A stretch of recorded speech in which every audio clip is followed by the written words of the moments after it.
and welcome. I'm Megha Sharma and you're watching NewsX World. Let's take a look at some of the top stories around the world.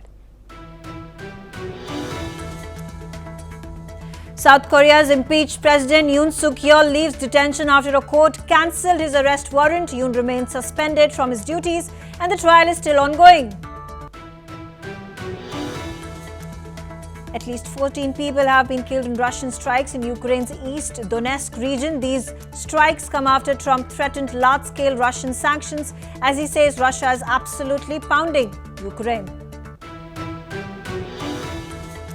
United Kingdom, France, Italy, Germany, they have all hailed the Arab plan for the Gaza reconstruction. This comes as a joint statement as the Middle Eastern nations revealed a plan which is against Trump's wishes. Meanwhile, Hamas has released a new hostage video. Hundreds of people have been killed in clashes between Syrian security forces and Assad loyalists. The government fighters are accused of executing 311 Alawite civilians since Thursday. At least 12 people have been injured after a shooting at a pub in Toronto, and the police are looking for 3 male suspects who remain at large. U.S. President Donald Trump has threatened new reciprocal tariffs on Canada, including 250% tax on lumber and dairy, citing unfair trade practices. U.S. President Donald Trump has written to the Supreme Leader Ali Khamenei offering talks on Iran's nuclear program. More than 300,000 properties without power as Storm Alfred edges closer to Australia's coast. Authorities warn threat is not over despite it being downgraded from a cyclone. India and New Zealand are all set to clash in what promises to be an exciting final at the Dubai International Stadium. This match will determine the new winners of the Champions Trophy 2025. Top story of the hour. The Russian strikes have killed 20 people in the war-torn eastern Ukraine region of Donetsk on Friday night. This is a sign that Moscow is stepping up its bombardment of cities critical for Ukrainian logistics and support. Russia is taking advantage of Washington's decision to pause military aid and intelligence sharing with Kyiv. President Volodymyr Zelensky of Ukraine has said on Facebook that Russian forces had fired 2 ballistic missiles into the small city of Dobrofilia. After the emergency services arrived, another Russian attack targeted the rescuers. The second strike killed 11 people in the city, according to Vadim Filashkin, the head of Donetsk Regional Military Administration. The attack came a week after the disastrous meeting in the White House with Zelensky, President Trump and Vice President of America J.D. Vance. A deal that was supposed to have been signed during Zelensky's visit fell apart. The deal would have promised some future U.S. involvement in Ukraine. And since then, the United States has suspended military and intelligence sharing with Ukraine. On Friday, Trump threatened sanctions against Russia unless it stopped attacking. Still, he described his dealings with Putin in positive terms. President Trump also described Ukraine as being, quote-unquote, far more challenging to deal with as he pressed for a peace deal. Joining me on the telecast is Julius Toy, who's a journalist. He's joining me from Berlin. Julius, thank you for joining us. And strong statements coming in from President Trump. He has first of all said that Ukraine is a bigger challenge than Russia in negotiating a peace deal between both the countries. And on the other hand, he has also once again threatened Russia of threats and sanctions and tariffs because of the latest strike in the Ukrainian region by the Russians that has killed at least 20 people as per the claims made by Kyiv. Yes.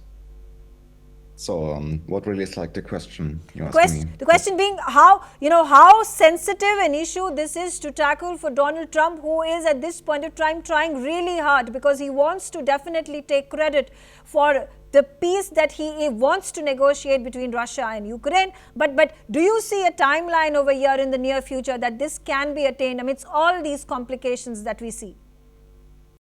Yeah, it's quite complicated, like, to talk about this. I mean, there are like still negotiations between like Zelensky and Donald Trump.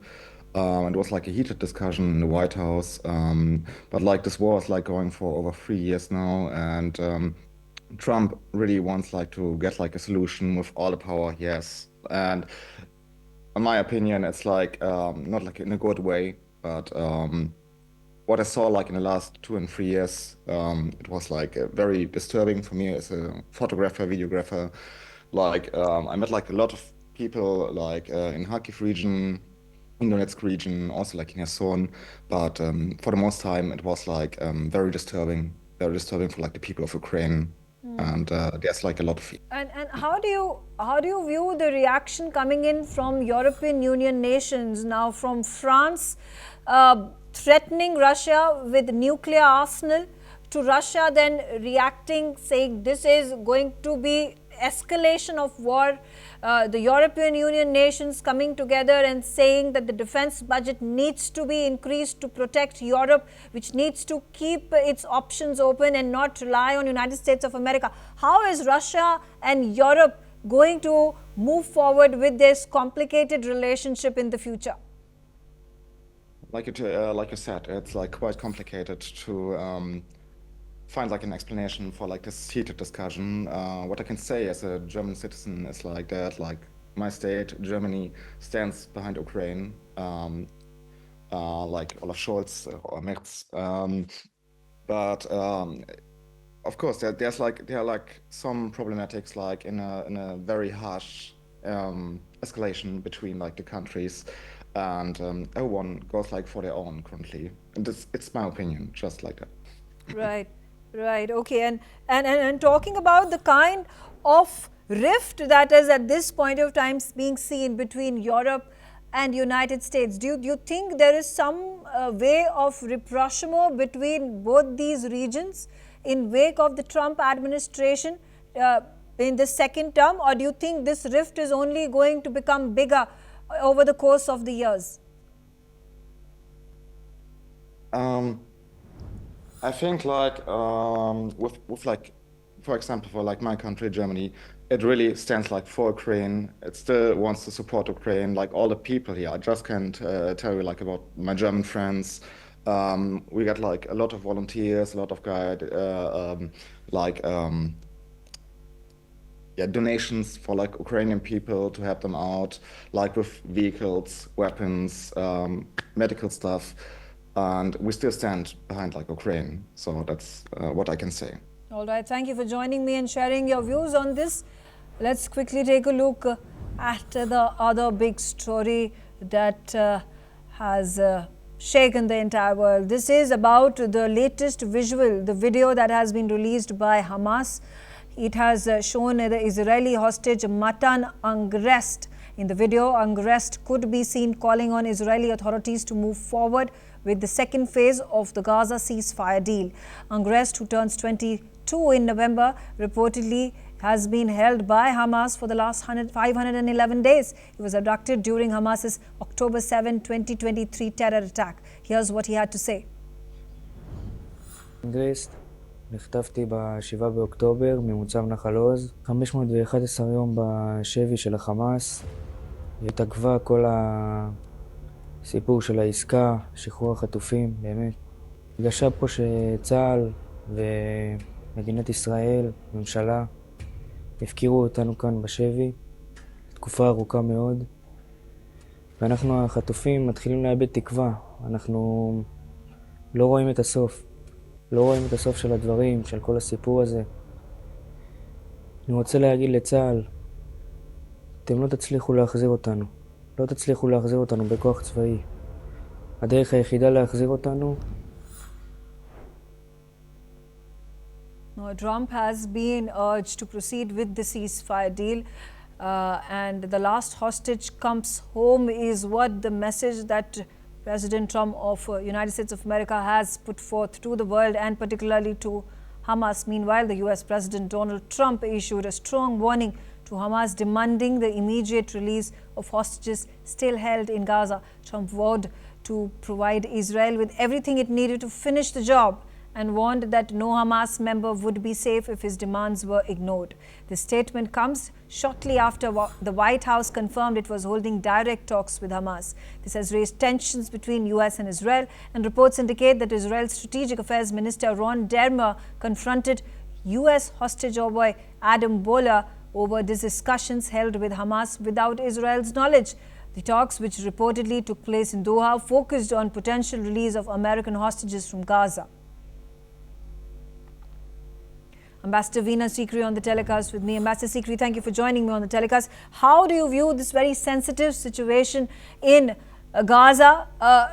Moving forward, we have gotten to know just a few moments ago, European countries including United Kingdom, France and Germany have come out in support of the Arab nations' reconstruction plan of Gaza, which directly opposes Trump's plan of the Middle East Riviera that he is hoping and dreaming to build in Gaza and displacing the Palestinians.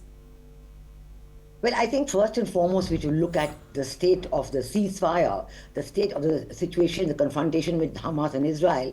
The ceasefire was negotiated and began on January the 19th, and the first phase has ended with the release of 18 more hostages by Hamas, and maybe around 383 prisoners, Palestinian prisoners by Israel.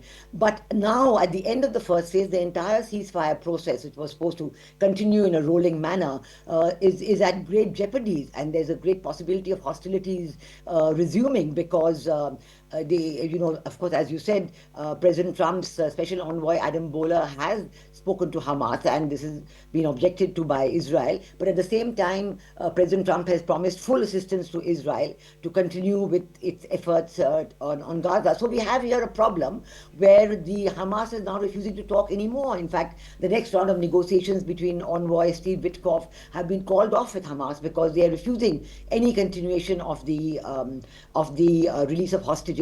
And President Trump has said, if you do not release the hostages, you are dead. So there's a huge problem now as to what will happen if the hostilities will move. I think talking about reconstruction of Gaza is very far removed in the future, because it's in the beginning you have to get the hostilities to end, you have to get the release of hostages, and we know that for President Trump there's huge pressure. There is one very young American hostage who we have heard, 22-year-old, and there are also several hostages who have deceased and whose bodies are lying there. So it's a very, very difficult situation. Yeah, but this ceasefire that had been achieved after months of talks that led to nothing.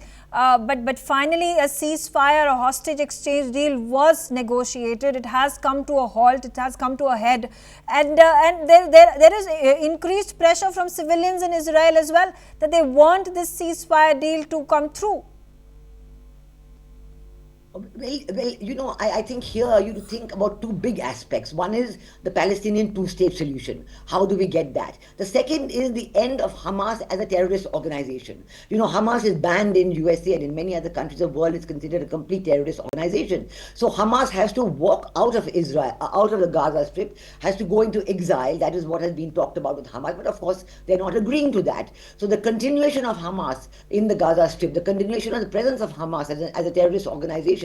Now, this is a huge aspect, and Hamas certainly is putting up a very strong resistance to any kind of future disassociation of Hamas from its role in Gaza and other parts, and from its control of the Palestinian situation. So I think that this is a huge roadblock, and I think unless this is negotiated out of the way, unless, number one, the hostage release, which is now stopped, which is a huge problem, because both for Israel and for USA, and secondly, the future of Hamas, they refuse to leave Gaza, they refuse to go into exile, they refuse to end their existence as a terrorist organization. So unless these very, very tricky issues are negotiated, there's every chance of resumption of hostilities, and Israel is receiving all these weapons from the US. So that is what is, I think, a great worry and concern for the whole world. Right. All right. Thank you, Ambassador Sikri, for joining me on the telecast and airing your views. Well, on that note, that's all the time that I have. Thank you all for watching The World Report on NewsX World.